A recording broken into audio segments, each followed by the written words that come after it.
Welcome to the Triage Method podcast with me, Gary McGowan, and my co-host, Mr. Patrick Farrell. As always, Paddy, how are you? I'm positively fantastic, Gary. It has been a busy day, and it's only going to keep being busy. So I might as well get stuck into this podcast. How has life with you been? How has the summer for you been? Not having 40, 50 odd hours of your life gone doing medical study, and you've actually been able to do triage work. You've actually been able to do that stuff that you used to do, like live your life and stuff. You've been able to do that. Imagine that. But how has the summer been for you? It's been fantastic. We've had surprisingly good weather here in Ireland for this summer, so long may it last. That's all we can wish for. So there we go. Fantastic. So it's all about the weather for you. I see how it is. I see. Right. Anyway, we're not here to talk about the weather. We're not here to talk about you. You're not here to talk about me. We're here to talk about the topic of today. And the topic of today is continuing on the fat loss series that we have been running. And in particular, today, we are going to be talking training in regards to fat loss, because there's a lot of misconceptions. There's a lot of just outright lies or, whatever you want to think of it as, just complete incorrect information with regards to training for fat loss. And a lot of this is, put out by well-intentioned people or well-meaning people, but a lot of it is actually just poorly thought out practices, right? So we're going to split this podcast effectively up into two podcasts. Today, we're going to talk about resistance training, right? And then the next podcast, we're going to talk about cardiovascular training. I do want to note or point out that obviously that's not all the types of training that you can do. There is obviously a multitude of different types of training, and we obviously can't cover them all. But these two categories are pretty much all encompassing, because you can use resistance training. You can use that as a synonym for anything that applies resistance to the body. Like you could say like gymnastics training is resistance training. Like you can put it under that kind of bracket. A lot of sports, like strength-based sports as well, especially obviously fall under that bracket. And the same with cardiovascular training, like a lot of sports and stuff fall under that bracket. And the reason I bring that up is because I know there are a lot of people that listen to the podcast that also potentially have sports as well as their fat loss goals or their general training goals or whatever, right? So it does all kind of mold together or fit together, if you will, right? But I suppose the first thing we need to dig into, and I'm just going to kind of list these off, because if you get this in your head correctly from the start, it does actually make everything a little bit more easy to understand, right? And what I'm talking about is like, why are we training? Like why training is important for fat loss, right? Because as we've been speaking about in the previous podcasts, you might think of it purely from the perspective of a calorie effect, right? Because we've been talking about the diet, we've been talking about different parts of the diet, and we've always related it back to the fact that calories in, calories out, that calorie equation is the most important thing when we are looking at fat loss, right? In terms of actually achieving the result. Like obviously it's not the most important thing, full stop. But it is the most important thing when we are trying to elicit that adaptation of fat loss. When we're trying to get the body to release fat and then, mobilize that fat and use that fat and effectively lose that fat, right? So why is training important? Is it just a calorie expenditure? Because if it's just a calorie expenditure, then certain protocols or certain methods we're going to prioritize, right? But, and hopefully you will agree with this, Gary, training is much, much more than just, the calorie expenditure during that session or potentially even after that session. It goes beyond that, right? There are a few things that we can look at. And again, I'm just going to list these off and maybe we'll bounce around a few ideas with them. So the first thing is calorie burn. Obviously, it plays a role, right? So if you're trying to lose fat, it makes sense to do some sort of training, some sort of exercise, some sort of formalized, movement so that you can get, you can burn some calories. Otherwise, you're going to have to diet on fewer calories, right? Like if you want to induce a certain deficit, like, 500 calorie deficit, like, do you want to eat 500 calories less, or do you want to do some combination of exercise and eating less, right? Or potentially just exercising. And I'm talking about it from the perspective of, someone coming to this new, that they're like, I've never trained before in my life. I want to lose some weight, right? If we get both sides of those equations, or both sides of that equation of calories in, calories out, if we can manipulate both sides, obviously it has a synergistic effect. And that is through various mechanisms, which we've talked about previously, right? So calorie burn, that's the first thing. It helps, right? The next thing then is muscle retention. And this is especially true of resistance training, right? And this is important because a lot of people get it into their head that, oh, I'm just looking to lose weight or lose body fat. But in reality, the vast majority of people are looking to create a look, right? They're looking to create a certain look with their physique. They don't want to just become smaller versions of themselves. They want to become a certain look, a certain ideal that they have in their head, right? Now, sometimes that is unrealistic. Sometimes that is, completely realistic. But either way, they are aiming towards something. And it is very rare that you're going to have someone go, I actually am completely happy with the overall structure of my body, and all I want to do is lose fat, right? It's very rare that happens. They're going to come to you and go, I wouldn't mind my shoulders being a little bit bigger. I want to create like a V taper for a guy, perhaps. Maybe if it's a woman, they might be like, I actually want my glutes to be a little bit bigger, or I want to tone up my quads, or stuff. There's going to be more specific ideas or ideals with the physique overall, and it's not just losing fat, right? So muscle retention and muscle building, like they're kind of two sides of the one coin here, in terms of we're going to do some resistance training so that we can actually create that look that we're looking for, and we're not just becoming smaller versions of ourselves. It's, again, rare that it's the case that people want to just become smaller versions of themselves. Like if you were just like I always use it as like the analogy of like a balloon. Like if you were to inflate a balloon and you're like, I don't like the way this balloon looks, right? And then you deflate that balloon, right? The balloon still looks the same way. You've just made it smaller, right? Like if it's, whatever type of balloon, different types, you got like long balloons, circular balloons, whatever, right? It's like, no, you actually want to change the type of balloon. That's what most people want to do, right? So muscle retention is really important, especially if we are going to be inducing a calorie deficit. And this is obviously important for the aesthetic side of things, but it's also important for the health side of things, because you're laying down a foundation of muscle now while you're younger that's hopefully going to support you into your older age when you do become more, we'll call it anabolic resistant, and it's harder to build muscle as you get older, right? So it is important to lay down a foundation of muscle when you are younger, right? And we don't want to just destroy that muscle by dieting. We don't want to just get rid of all that muscle in the pursuit of, again, becoming a smaller version of ourselves. So what we do is we do some resistance training. And again, we'll come back to resistance training in a second, right? And then further to that, it's important for bone mineral density. And this is also something that, again, you might not think about it when you're younger. You might be like, fucking cares? It's just bones. They're just there. They're just in your body. They're just irrelevant, right?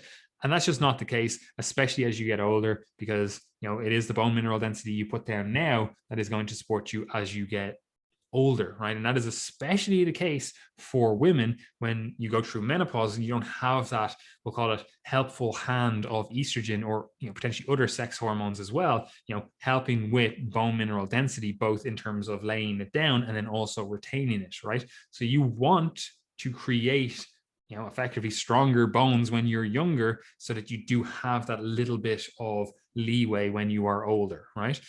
And then obviously, and again, this is related to calorie burn, we want to have this overall bigger energy flux through the body. And again, that is from a calorie burning perspective, a fat loss perspective, but also just from a health perspective, right? Like you want to have, like I always think of it, it's like, objects in motion tend to stay in motion. Or if you think of it like a rolling stone gathers no moss, right? Like we want the body to kind of be breaking things down, rejuvenating them. We want things to be in motion rather than stagnating. And that's a very, I don't know what you would call it, a metamorphized, anthropomorphized view of things, but it does help you to understand a little bit why like something like energy flux, like this constant flow through of energy, makes sense. And again, you can argue it does make sense from a fat loss perspective, which is obviously what we're talking about here, in that, if you're getting this higher energy flux through the body, you are potentially making it easier to,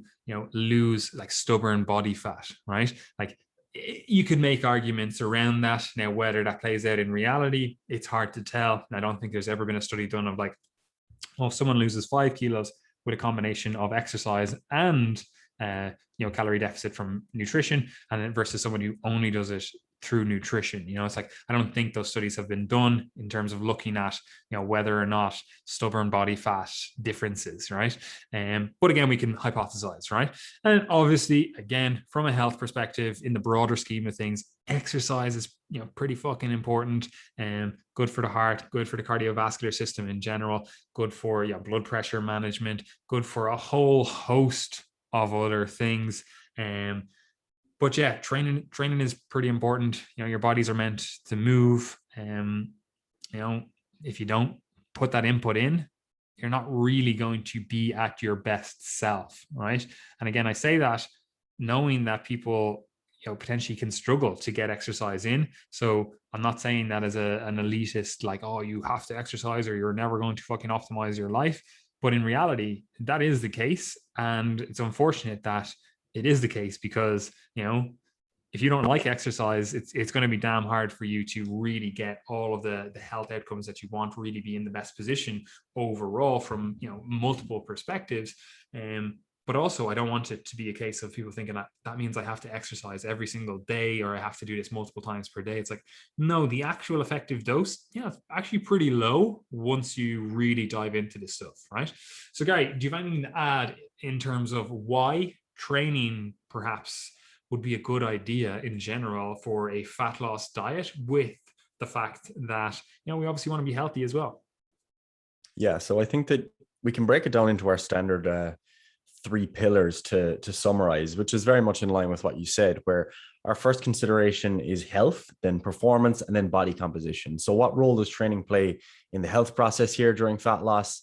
It's obviously supporting the maintenance of muscle mass, bone mass, insulin sensitivity, and all of the other benefits of exercise. So it goes without saying that training during the process of fat loss is absolutely going to maintain your health and support your health, not only in the short term, but also in the long term. And specifically, resistance training in this case has a really pronounced benefit because of the fact that you're able to maintain muscle mass and or gain muscle mass as well as strength during that process of weight loss. So that's something that's really important. The second pillar then is performance. So does it improve performance? Of course it does. If you're stronger, even if you're just someone in the general population who wants to function well, look good, feel good, having that extra bit of strength, that extra muscle endurance, etc., that's all going to be facilitated through training, which carries over into easier activities of daily living then, whether that be moving a couch or stocking shelves at work or whatever it is that you're required to do each day. So from a performance perspective, if it's the activities of daily living or performance in your sport or simply in the gym, it absolutely makes sense to be resistance training. And then finally, obviously, the body composition side of things. You don't just want to be a smaller version of yourself.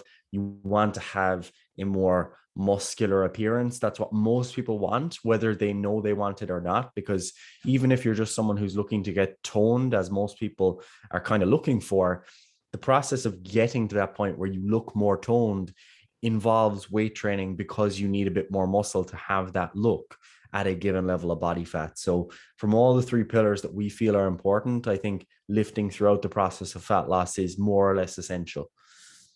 1000%, right?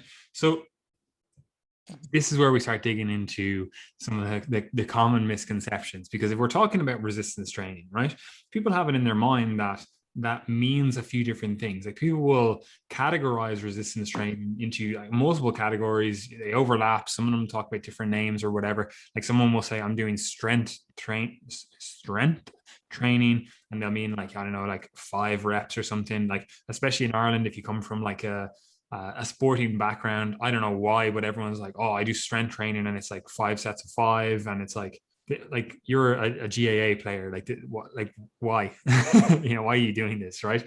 But they'll have all these different ideas around it, and maybe some people do like higher rep ranges. And again, I say higher rep ranges, like what does that mean for you? 8 reps might be a higher rep range for you, 12 reps, 15, 20, 25. It's hard to say exactly what a higher rep range is for you. because again, it's all vague, right? But the interesting thing is what people say for like muscle building, right? They'll be like, oh, these are the principles I adhere to for muscle building. You know, while I'm trying to build up my body, I'm trying to build muscle, I'm trying to get stronger, I'm trying to do X, Y, Z. They'll adhere to certain resistance training principles. However, when we shift the focus and we go, oh, we're actually going for a fat loss phase now, we want to actually, you know, tone up the body a little bit, tighten up, lose a little bit of fat, whatever words you want to use to describe it, you know, they will all of a sudden change their resistance training principles, right? So I suppose that's my first question to you, Gary. Do you need to change your training program massively when you are, you know, entering into a fat loss phase? Is there a difference? Like, is there a reason, you know, theoretically, is there a reason physiologically why we would go, you know what, during a muscle gain phase or a maintenance phase or whatever, it makes sense for your training to look like X?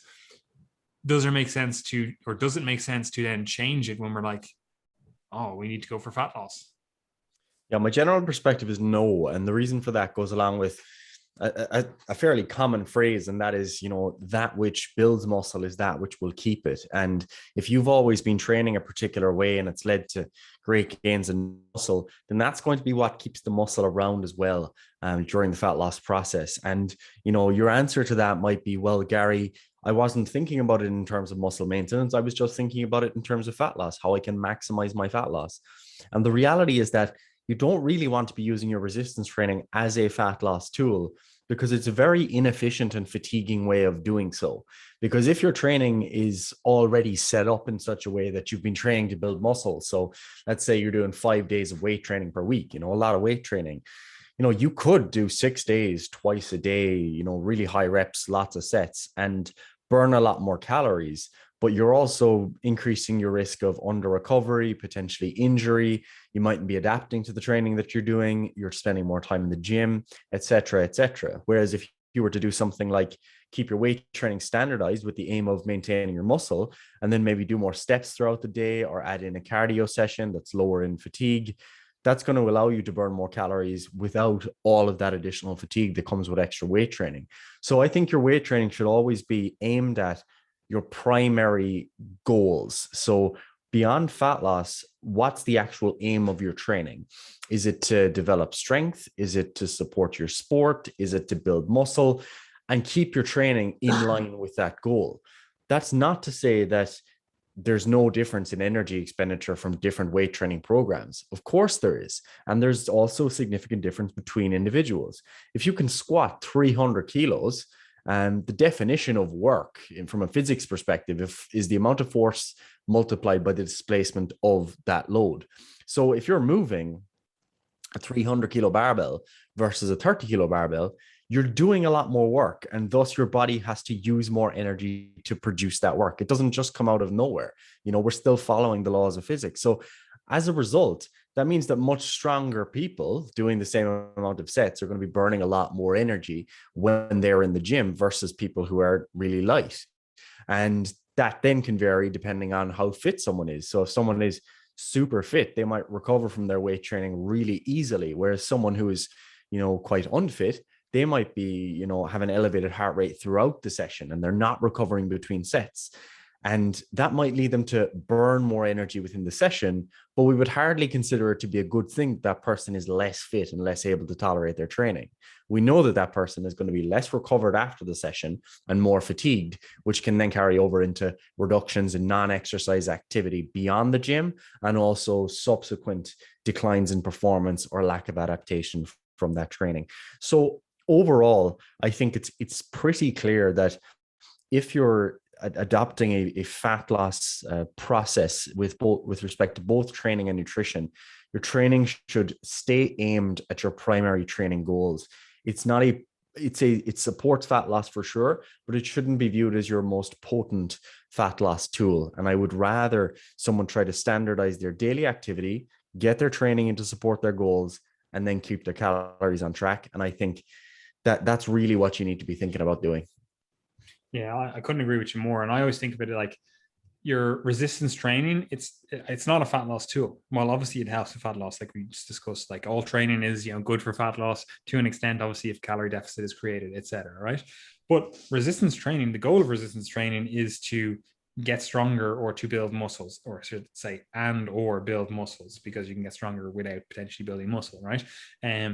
But if you think of it purely from a calorie burning perspective, you're always going to start trying to manipulate your resistance training in a way to maximize that. And you're going to come up with different protocols, different, strategies, whatever, so that you can get more calorie burn. But like Gary mentioned there, like sometimes this can be a little bit of a, false god, if you will, where you're like, oh, well, if I just do more volume, I'll end up burning more calories, because I'm just doing more work overall.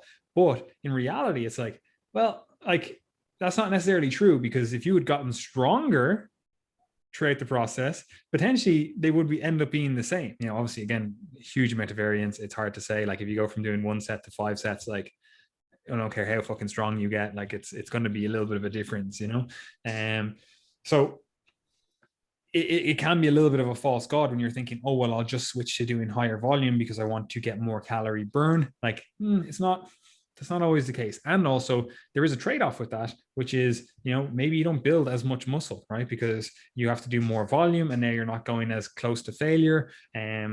Or perhaps, you get more muscle building. I don't know what your training has been like. There's so many questions to answer within this, so many little nuances to this, depending on where you are currently at, right?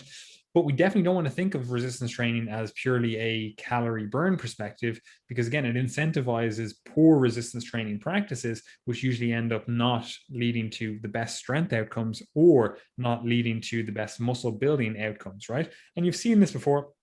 You might have experienced this yourself, where you try to maximize, oh, it's all about the calorie burn. Maybe you have something like an Apple Watch or Fitbit or whatever other calorie tracking device, and you're like, oh, I'm going to go into a training session and I'm going to try to burn X amount of whatever calories, right? And you're going to try to burn through so many calories throughout the whole session, and you're like, I'm going to do XYZ to achieve that. I'm going to do extra sets, I'm going to do drop sets, I'm going to do supersets, I'm going to do whatever, right? You're going to do all these different things to make sure that the calorie burn target is hit, right? And you see people do this all the time, and what you often see is these people are just as strong as they were when they started doing this stuff, and like they're no stronger right now. Maybe they might be a bit more adapted to that training. Like they used to be able to do, I don't know, fucking lunges with 35 kilos, say, for example. And then when they started doing these supersets and whatever else, it's like they had to drop that down to 15 kilos, and now they're back up to 35. It's like, yeah, well, like you didn't actually get any stronger. Like, yeah, you're more adapted to this, work output in a unit of time, this density of work, if you will, but you didn't actually get any stronger overall, right? So it's like, okay, we're not actually getting stronger. And it's like, is it actually better from a muscle building perspective? Well, it's hard to say. If you're not going to maximize the amount of weight you can effectively lift, if you're not going to maximize that progressive tension overload, like you're probably not going to get the best muscle building outcomes. And this is especially true because once people switch to this, like, oh, it's all about the calorie burn perspective, they start, having real sloppy technique. It's just like, oh, I need to get through like 15, 20, 30, 50 reps or whatever it is, the target that they've put for themselves. And it's like, they're just kind of going through the motions. They're not actually connected with that because they're thinking like, oh, it's all about calorie burn. It's not about, weight on the bar. It's not about, exercise technique. It's not about like getting these like really crisp, beautiful reps or anything like that. It's like, no, it's all about getting my heart rate jacked up. I could, do some, nicer technique, some heavier weight or whatever, but I'm not going to do that because I'm going to try superset this with this other exercise and I'm going to be like running around the gym like a fucking madman, right? And it's like, what is that actually getting you? Because even if we say that's better for fat loss, right? Now, most people, as we said, fat loss is not the only goal. Someone wants to become more capable with their training. Like if you're going to put in 4 or 5 fucking 10 hours of work into the gym, you want to get a return from that. You don't want to just be, again, a smaller version of yourself, right? Even if it is a fat loss diet that you have, like you want to come out the back end of that and you want to be like, oh, I've actually, increased my muscle a little bit here, here, and here. I've also built a bit more strength. I'm more capable of doing, I don't know, chin-ups, dips, body weight exercises generally generally get easier when you weigh less. But you're like, I'm actually stronger at, my overhead press or my deadlift or whatever. Like, you're looking for these little improvements along the way. And then also, your fitness as well, which, we'll touch on in the next podcast and on cardio. But it's like, you want to be fitter, or you want to get like a lower resting heart rate. You want to get all these other adaptations that are, helpful, beneficial, increase VO2 max, whatever, right? It's like, if we don't train effectively for those other goals and all we do is maximize calorie burn, it's again, it's kind of empty. It's like, okay, cool, like you lost some fat, but you're no better as a human. Like, you're not stronger, you're not fitter, you're not whatever. It's like, you're kind of the exact same. And again, you see this all the time, and people just spin their wheels in the gym, where it's like, you're not getting stronger, you're not building muscle, you've incentivized these really poor training practices, so you don't actually end up getting all these other benefits from resistance training, because all you care about is this calorie burn. And also, it's kind of, it can definitely be disruptive to your life, especially if you have like a calorie burn target, because it's like, oh, I have an hour to train in the gym, I haven't hit my target. And now it's like, okay, well, I have to add on 10 minutes or 15 minutes or whatever onto that. And it's like, yeah, well, you were actually supposed to pick up the fucking kids. So, it can be quite disruptive. But what are your thoughts, Gary? I agree. I mean, I don't think I have anything else to add there. I think it's pretty straightforward. I don't think there's anything to add. You're right. Correct. Agreed. Fantastic. Right. And the next question I'm just going to ask you is like, and it kind of relates to this, is like, how much volume should we be doing for a given body part, right? Because if we're saying like, we don't necessarily want to change our training, right? Like, people would say, potentially, if we're dieting, recovery is less, so maybe we should do less overall work, right? And out the gate, like they go into a calorie deficit, they've dropped calories by whatever, 250, 300, 500, whatever the fuck it is, right? They've dropped calories by that much. But then what they will also do is they'll be like, oh, I just don't have the calories to support that training, so I'm going to reduce the amount of volume that I'm doing, the amount of exercises that I'm doing, whatever, right? So basically they reduce the volume of work that's being done, right? Then conversely, and it's kind of related to what we were just talking about, you have the other side of things where people will say, oh, I'm dieting, so that means I must do more volume, again, in this pursuit of burning through more calories. They're like, right, I was doing 15 sets per body part. Now I'm going to jack that up to 20 sets because, 20 sets is more and I need to get more calorie burn. So where is the optimal? Which one of those two? It can only be one or of these two dichotomous opinions, Gary. It could never be somewhere in between. And like, where do we fall with this? Like, what? Like, how do we look at this? Yeah. So, I mean, it's a case of, again, just kind of falling in the middle. You have to realize that while being in a deficit does not necessarily it's not going to reduce your tolerance for volume or your recovery or your performance that much. It's certainly not going to be favorable either. So you'd be leaning in the direction of reducing volume, but you wouldn't do it proactively. Okay. So you would do it as required. So if you've been following a program, let's say, where you've been doing, let's just say 20 sets in a workout, forget the per muscle stuff, just say 20 sets in a workout. And they're at, 70% 1 rep max on average, and you're doing 12 reps. Okay. So, relatively challenging work. Then you would kind of continue on that approach, roughly around the same amount of volume that you've been doing as you enter your fat loss diet. But you would anticipate or at least have in your mind that there may come a point where I'm not able to recover from this as much, or I don't have the gas tank to be able to do all these sets. So you might reduce a little bit. And when doing that, you would typically make a reduction from the muscle groups that feel they're getting more fatigued. So if you have some muscles that get really sore from training, others that aren't really getting sore at all, then you would make the reduction from there. Or alternatively, body parts that are strong for you already and you want to emphasize less, you could take the volume away from there. But to be honest, in my experience, at least, for the vast majority of people, this doesn't really have much of an impact. I think that when you're thinking about reducing volume, I would be more considerate of that in people who are doing either concurrent training. So people who, let's say, are playing a field sport and also doing weight training. I might consider reducing their weight training to allocate more of those energy resources when we're in a low energy state towards their primary sport. Or what was the other thing I just said? Brain is gone blank. Yeah, I can't remember what I was saying. Anyway, people who are doing concurrent training, I would consider that. But overall, like, I mean, it shouldn't have too much of an impact. Oh yes, the other example would be people who are getting to extremely low levels of body fat. So if you're at an extremely low level of body fat, like 4%, like veins all over your abs, like your glutes are lean, you're preparing for a bodybuilding competition or something like that. Just the beach.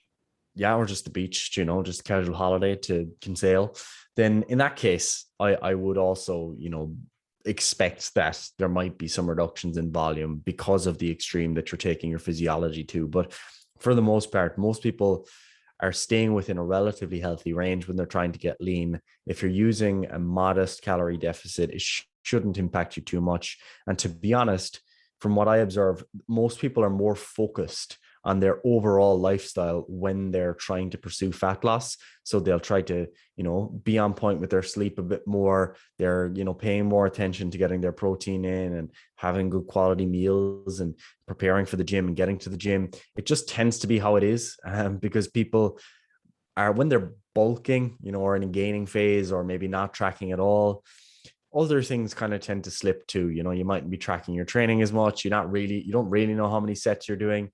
You're just kind of winging it. That's what a lot of people do. And then they suddenly focus in 100% when they're trying to lose fat, because you very clearly see the week to week changes.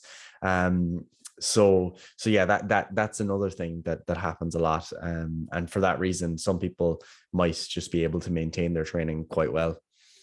Yeah, and this is one of those things where, again, like, the outcome of the fat loss phase is actually going to dictate some of your thinking. And this is unfortunate because that has led to a situation where someone will be giving advice, with the idea that, oh, I'm talking to people that are trying to get absolutely shredded. So they'll say stuff like, oh, you're probably going to get a little bit weaker when you diet. You're probably going to have poorer recovery when you diet.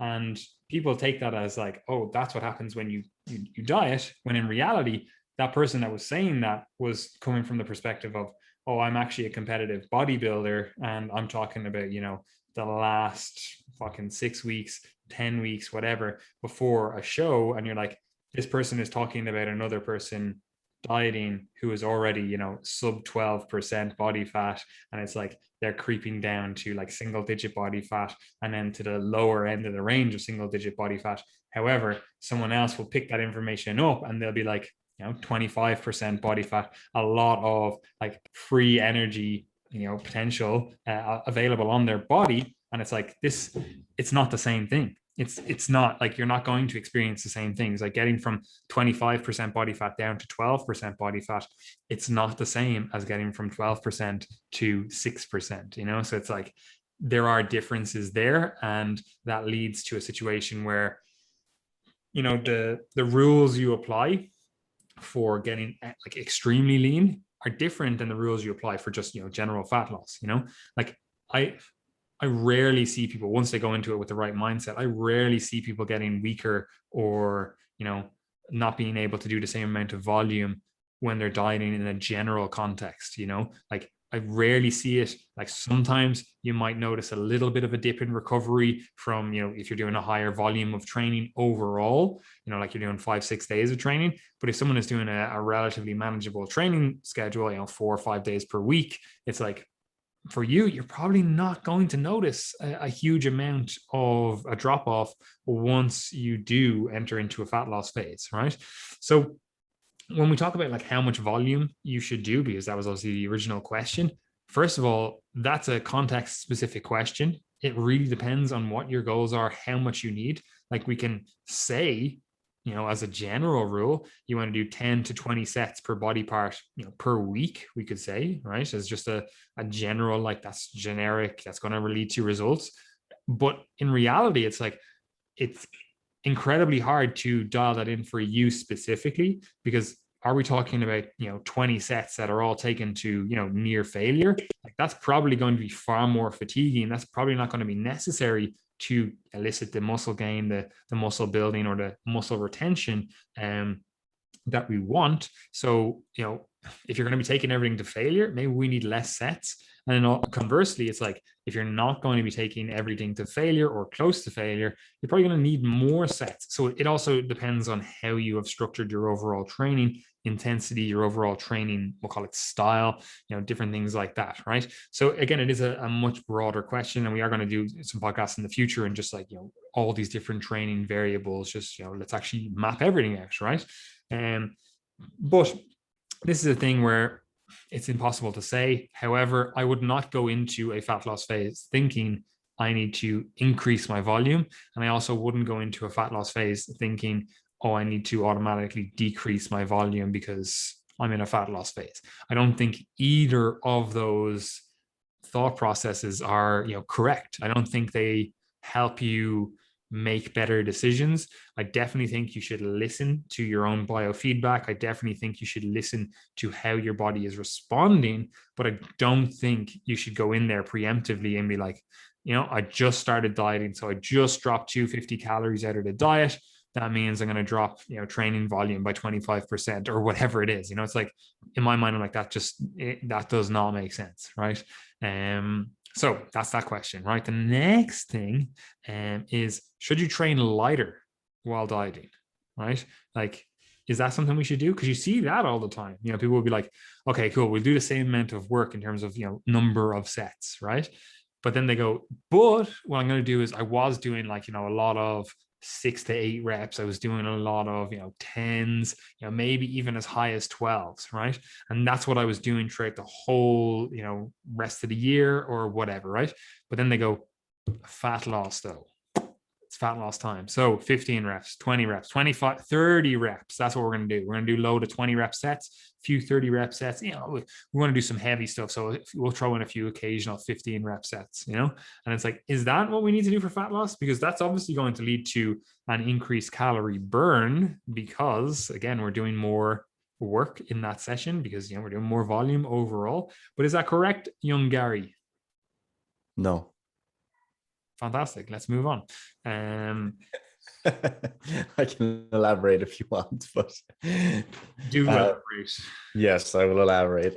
Look, I mean, when it comes to your overall resistance training parameters for fat loss, right? We've established that volume doesn't necessarily need to change. And then we've got that relationship there between intensity, so how heavy the weight is, and then the number of reps that you're doing. The classical thing that people will do is they'll go lighter and they'll perform more repetitions. And this can have some utility, okay? One of the things that this is useful for is, for example, reducing the load on your joints, reducing the need to go towards your maximal strength.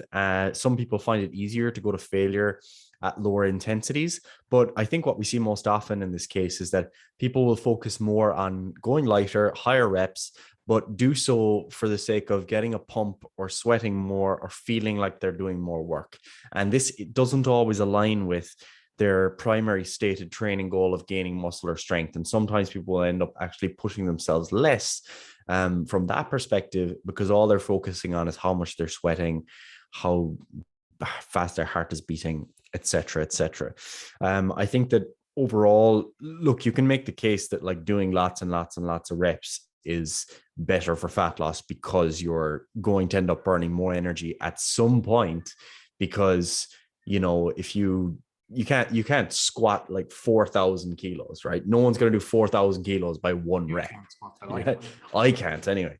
But you could do 40 kg for 100 reps, which is 4,000 kilos of work, So at some point, there's a point where of where you're just doing so many reps that yes, you are obviously going to burn more energy. But within the constraints of the workouts that people normally do, the number of sets you're going to be able to do, the duration of your workouts, etc., I don't think that bumping up the number of reps that you do and going lighter is going to lead to that much of a significant change in your energy expenditure that it's going to have a big impact on your fat loss outcomes. I think the important thing to understand is that resistance training is always a spectrum. Like if you go for a 4-hour run, You are doing resistance training. It's just a much lower load form of resistance training. Your leg is still landing, absorbing that force, propelling you forward. And if you were to slow all that down and look at what's actually happening, it's very similar to some of the resistance training exercises that we do, but you're not doing it with a big barbell on your back. So because the intensity is so low per repetition or per step, you're able to repeat that over and over and over again and do it continuously. That's clearly not best practice for gaining muscle or strength. But what it is going to do is burn a lot of energy. Okay. So that might be useful for fat loss, but because the intensity is so low, probably not great for muscle or strength. So at the extreme, obviously that proves the point. But as you get closer, I think that once most of your training is within the range of 6 or 5 to 20 reps, let's say, for people who are trying to maintain good body composition, I'm not too stressed if someone has a preference for higher reps during a fat loss phase. Once they can push themselves close to failure, it's ultimately, just personal preference, really, from my perspective, unless you're focused on maximal strength, of course. Yeah, I would just like to note that if you go for a run and you weigh 100 kilos, like your calves are going to feel it. Well, yeah. It's definitely, again, once you start realizing that it is that spectrum where it's like you are effectively doing reps, they're potentially body weight reps. Some of them, obviously, if you're like going for a run or something, like potentially it's not necessarily the exact same because, you're using a bit of momentum, you're using whatever. And there is a little bit of like, your joint structures and like your tendons and stuff are designed to, absorb forces in different ways. Like your Achilles tendon, for example, like, that's doing a fucking lot of elastic work and when you are running. But either way, when you get it into your mind that you're like, okay, this is actually just a spectrum. And would I actually go for, a 30-minute jog if I'm trying to build my legs? Probably not. Realistically, that's not going to be the most effective way if you're going to try to get stronger legs, trying to build muscle on your legs, So why would you do that? Similar enough when you're in the gym and be like, oh, I'm just going to do higher reps. Now, that's not to say that higher reps do not have their place. However, it is something where you're like, okay, this potentially shouldn't make up the meat and potatoes of my overall resistance training. It's, if you're going to do these higher reps, it's probably a little bit of garnish on the side, So that's that. The next thing, and this is somewhat related because people will change their training practices a few different ways. Like, should we be focusing on, these big compound lifts, right, while dieting, right? Or should we be doing more isolation lifts? Because again, you see this in different ways from different, camps, if you will. Like people will be like, right, I'm dieting, so I'm only going to focus on my compound lifts because I have less energy available to me. So I want to get the most bang for my buck, right? And then you have other people that will be like, right, well, actually, I'm just going to switch, pretty much all to isolating exercises because I want to focus more on, just really feeling the muscle. I'm going to be doing higher reps. I'm going to be doing like, it's a fat loss phase. So, I really need to dial in on isolating every single little muscle, which again, you can already tell that it doesn't really make sense if we're trying to build muscle. It's like if you were trying to build muscle, you would use the same strategies you use to build that muscle, right? So people will switch that up. And I know it is very tempting to add in more isolating exercises, especially as you get leaner, because you're like, oh, actually look fucking shredded here, go to the gym, I do my normal work, and then I'm like, I'll actually just throw in a couple more sets of like lateral raises, a couple more sets of like bicep curls, tricep push downs, whatever it is, because you're like, I can actually see all of these shreds on my arms or whatever. So it's like, yeah, I'm just going to do a couple of extra sets here for this of these isolating exercises, right?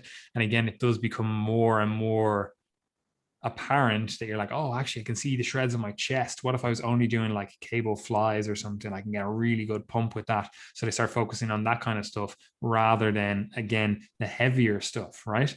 So how do we navigate that, Gary? Like, do we focus more on the compound lifts? Do we focus more on the isolation style lifts? Because the one negative potentially of focusing on compound lifts, I didn't mention it there, is that it obviously is hard. It is, quite hard to continue to push yourself heavier and heavier on these different lifts, especially as your body weight is getting lighter and lighter. So like, what should we do? Compounds, isolation, perhaps it's a mix?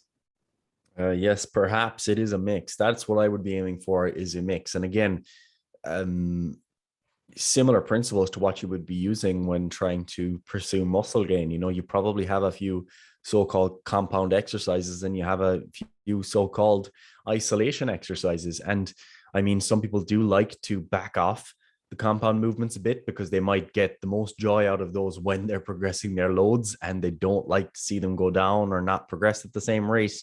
And also, there's the fact that some people find that because of the change in their leverages and the amount of soft tissue cushioning they've got when they begin to lose body fat, they don't really like doing the same exercises anymore. The classic example is a deep squat. When you've no longer got all of the adipose tissue at the over your hamstrings and your calves to reduce that range of motion a little bit or give you that cushioning at the bottom, it doesn't feel quite as nice to do those exercises. And some people don't like that, so they might back off those in favor of something that is more isolation based. It's not necessarily wrong. And I think that the thing to understand is that when you're doing hypertrophy training and you're training for the purpose of body composition and health as well, there's nothing you need to do. You know, that's the reality of it. And if you wish to change your program during a fat loss phase because it makes you enjoy your training more and you're still able to push yourself, that's fine, you know. But ultimately, what is optimal comes down to what your goals are. And if you foresee that after your fat loss phase, you'll want to get stronger at your deadlift, then it makes no sense to take deadlifts out just because you're dieting, you're not progressing as much. The reality is that training is a very long-term, slow process. And during your fat loss phase, your deadlift might not progress, or it might only progress a tiny bit, or it might even regress if you're getting very, very lean. But the reality is that doing that is going to lead to you now at least being in the similar ballpark range to where you were when you get into your next gaining phase, versus the person who gets into their next gaining phase having not deadlifted for 4 months, and now they're trying to catch up to where they were, limiting their overall progress for the sake of how they felt during that fat loss phase. So keep that long-term perspective in mind. I don't think it's necessarily the case that you need to do more compound movements to get more bang for your buck, because I think that what tends to be, you know, nice is accepting that trade-off that maybe strength mightn't progress as much, but that people, you'll probably enjoy your isolation exercises a little bit more, which most people do, because you see a bit more muscularity. You might see more vascularity. Your pumps might be better now that you get leaner. And overall, that can make the training process a little bit more enjoyable. So I think a mix between the two, with some scope for flexibility based on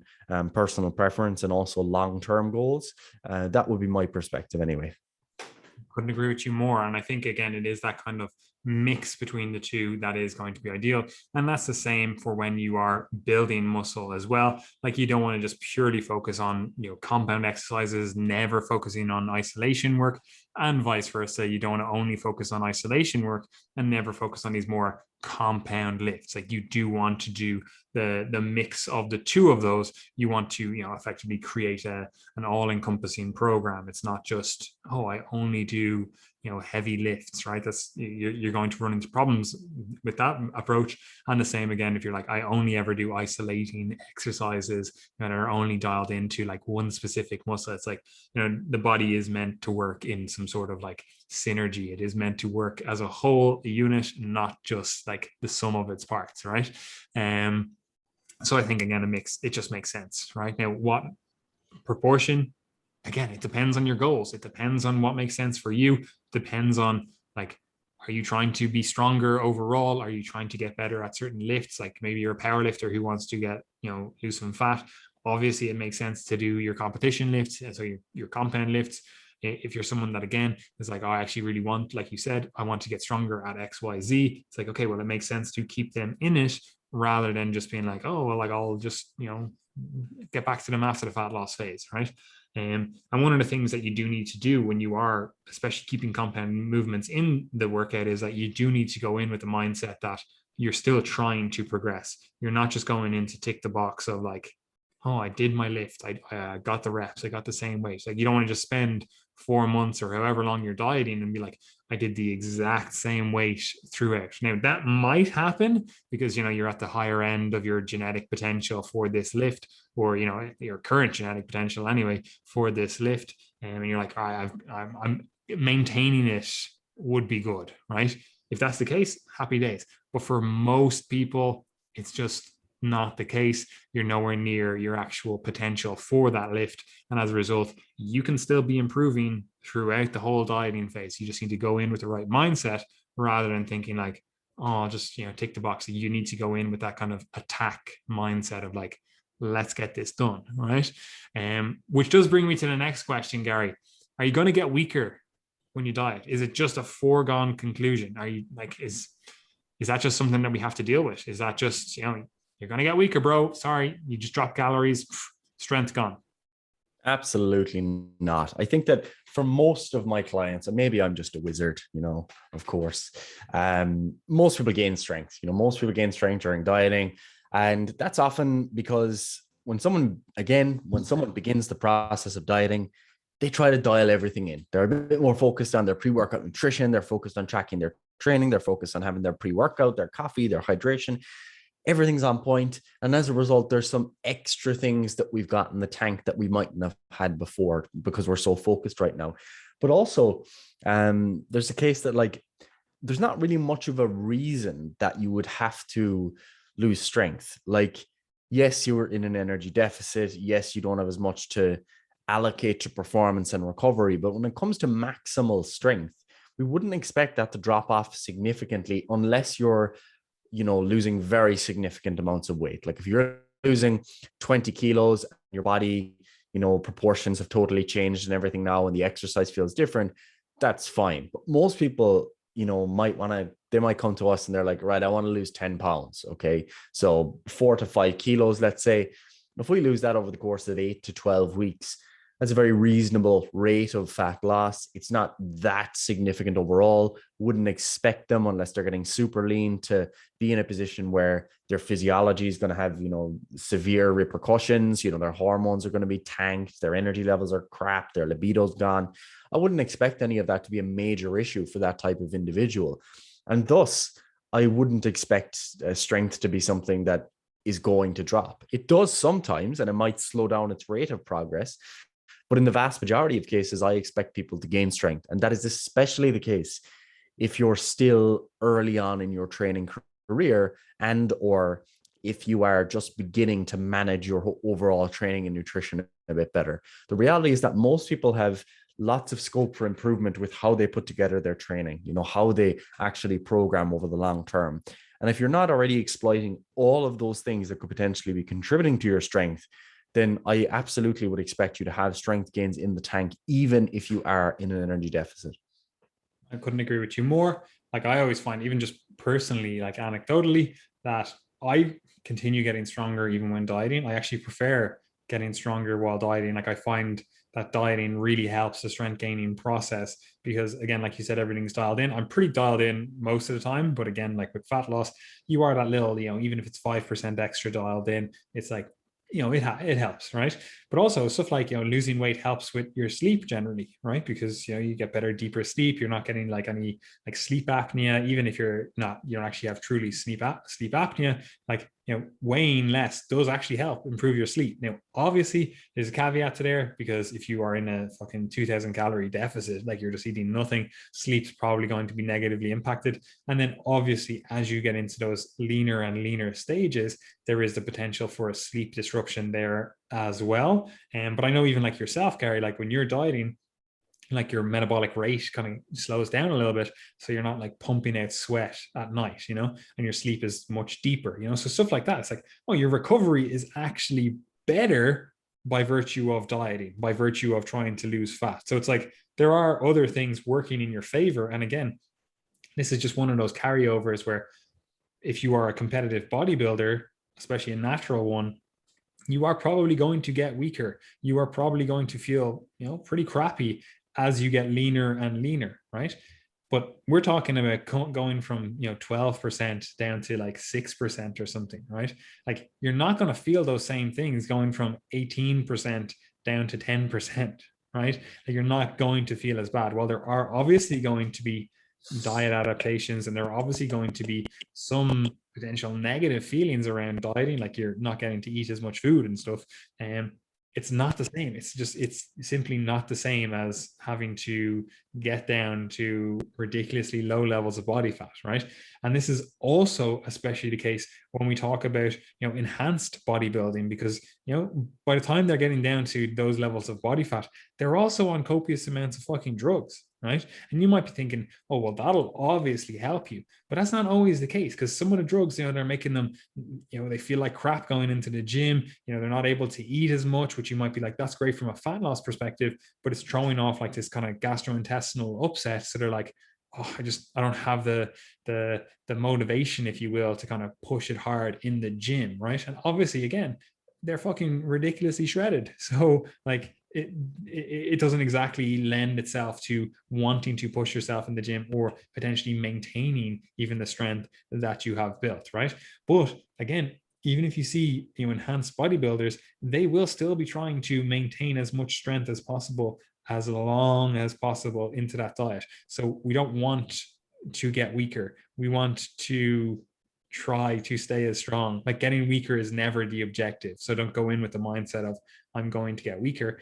And then you probably won't, right? Again, like I said, most of my clients, they get stronger through the process. The vast majority of them. Now, again, that could be just the clientele that we work with, general population. But I'd hazard a guess that the vast majority of the people that are listening to this are in the general population. And the vast majority, if you're not, the vast majority of the people listening here, the people that they coach are in the general population. So it's kind of like, doesn't fucking matter. It's like the only people that it matters for, the only people that are going to get weaker are potentially, again, bodybuilders who are getting very lean, or potentially athletes who are already at the absolute pinnacle of their game. They're absolutely dialed in already. And now if we just remove some energy, it's like, okay, well, now obviously, strength and other metrics are potentially going to be impacted, right?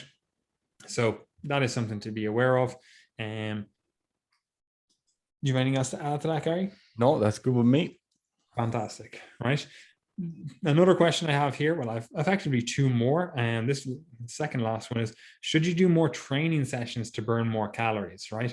And this is a bit of an open-ended question, because it's a bit of a leading question, because it does also tie in with the next podcast, which is, maybe you do want to do a mix of resistance training and cardiovascular training. So potentially doing more training sessions does actually make sense. But let's look at it purely from a resistance training perspective right now. Like, again, fat loss is the goal.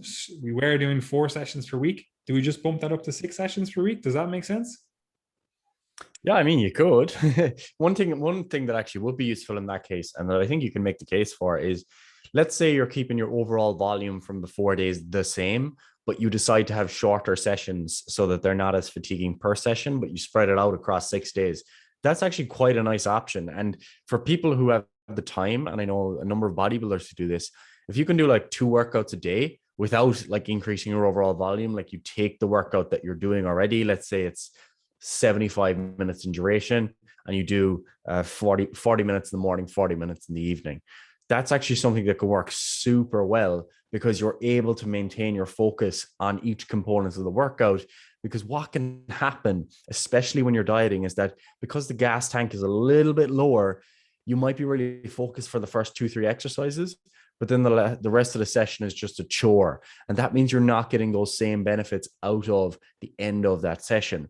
So, I mean, you could do that, but I think practically the vast majority of people aren't really able to do that, especially if you're, you have a real job in the real world. You're not just a personal trainer who has access to a gym whenever they want. I think that that's not realistic. So I think that if there are benefits to doing more sessions, it's really for practical reasons, where you're trying to find a schedule that allows you to put in the most effort to the work that you're already able to recover from. I don't think you need to, focus on suddenly training every single day if you weren't doing that previously. But I do think that one thing I like people to do is pay more attention now to taking on opportunities to be physically active. And that's things like going for walks. Maybe it might be doing some surfing, going swimming, doing lots of different activities that are not that fatiguing, that are enjoyable to do and don't feel like training as such, but that are leading to higher overall energy output. That also leads to you being busier in your life. So, for example, if at the weekends you're normally sitting around and now you're doing things outdoors, there are also opportunities where you're no longer just food focused. You're not sitting at home thinking about, what's in the cupboard or when you'll have your next meal. I think all those things can have really nice practical benefits along with the increase in energy expenditure. So I guess my answer is yes, try to be more active. You could split up your training, but I wouldn't necessarily suggest suddenly adding on lots of extra days of training if it's not something you were previously doing. I couldn't agree with you more, right? And then the final question for this resistance training episode is, should you do resistance training or cardio training? Because cardio burns more calories, right? And obviously, this is a very leading question into the next podcast. But what are your thoughts here? Seeing as we just did a resistance training podcast, should we just prioritize resistance training, or should we, do cardio training? Because obviously, like cardio, again, it burns more calories. So, like, obviously, again, it's all coming back to this calorie argument, Gary. Or perhaps, again, maybe, just maybe, there is an in-between point here that actually makes sense. Yeah, again, it actually is quite easy to burn a hell of a lot of calories when you're just doing cardio. Like, I could go out and sit on, the assault bike, or if you have a spin bike or a cross trainer, or you're going out for a jog or whatever. And I could do that for 2, 3, 4 hours. Realistically, I could probably, keep going if I maintain the intensity low enough. And I could get myself through it. I might watch a movie, I might watch a lecture, I might listen to a podcast or audiobook or whatever. And I'll get myself through it and I'll burn a hell of a lot of calories, way more than if I was just sitting here. I probably couldn't go into the gym and do squats and leg training for 4 hours. I'd be a sorry boy because of the fatigue that comes from that. And I'd be pretty sore and probably wouldn't be able to engage in the rest of my training for the week. So again, at the extremes, yes, you can burn more calories through lower level activities or cardio, so to speak, but it doesn't mean it's necessarily a good idea, because there does come a point where your appetite will catch up with you. It's very easy, especially in the modern environment, for it to catch up with you. And if you're just trying to burn more calories up to a point where you're taking your energy expenditure from 2,500 up to like 4,000 per day, you're probably going to find it really difficult to manage your nutrition as a result, because your appetite can very often overcompensate, especially if you're someone that already struggles with that. And you're ultimately doing activity purely for the purpose of calorie burning. And you'll find yourself probably developing somewhat of a poor relationship, with your exercise as a result of that. So yeah, I think the key point is, do resistance training and cardio. That's always our recommendation for health. And I think that, doing weight training as your primary focus with supplementary cardio is the way I would generally view it for most people. I agree, Gary. I have nothing else to add really, because I think, again, it just makes sense to do both. Obviously that's coming from a position of having time luxury, but then again, the two of us do not have time luxury, as unfortunately or fortunately, we both run a business and we also have many other stuff that we do, many other things. So we don't exactly have a lot of hours in the day. However, even in that case, it does still make sense to do both, do your resistance training, then add in some cardiovascular training on top of that, whether that is, some high intensity stuff at the end of workouts, whether that is some just low intensity stuff, you're actually going in and doing a low intensity hour long jog or whatever, or if it's the case of, you're just going out and you're actually just racking up some steps. Like, that is all like cardiovascular work to some extent, right? So again, it really depends. But in general, I'm going to say the order of priority here from a fat loss perspective is get your resistance training done, because that's going to lead to the vast majority of the benefits that we're looking for outside of just manipulating calorie balance. And then on top of that, we're going to bring in some cardiovascular training. Again, if we're talking about fat loss, for the effect of burning through some extra calories here. Now, obviously, cardio has a lot of other benefits on top of that, but that is something to be aware of, right? Anyway, look, I'm going to wrap this episode up. Gary, do you have anything else to say about resistance training and fat loss? And if not, where can people find us? No, I just think that in summary, it's very wise to prioritize weight training if you are trying to lose body fat. And I would encourage you to pass that message on. I think this is a really important thing because many people in the general population are always trying different diets. You know, they might go to Weight Watchers or they might do Slimming World or whatever. They're always trying something. And maybe not engaging in any weight training. So passing that message on beyond just our kind of corner of the fitness industry, I feel is really important, especially because although obesity is something that people consider to be the main ailment of the modern age, so too are other diseases associated with aging, such as sarcopenia, loss of muscle mass, osteoporosis, basically summarized as progressive weakness associated with aging. So if you're able to offset that through resistance training, independent of any change in your body weight, that's a really positive thing. And additionally, if you are focused on your health, and weight loss is something that can improve your health, absolutely it can.